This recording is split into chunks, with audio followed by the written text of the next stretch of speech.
and I am the student of class 4 in D.P.S. Noida.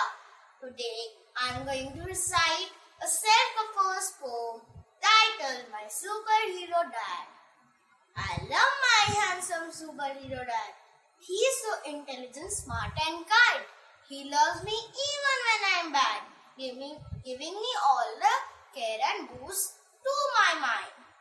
My dad and I have special powers, and when we are together, our superpower grows and reach high towers. He makes me strong and going, even in bad weather.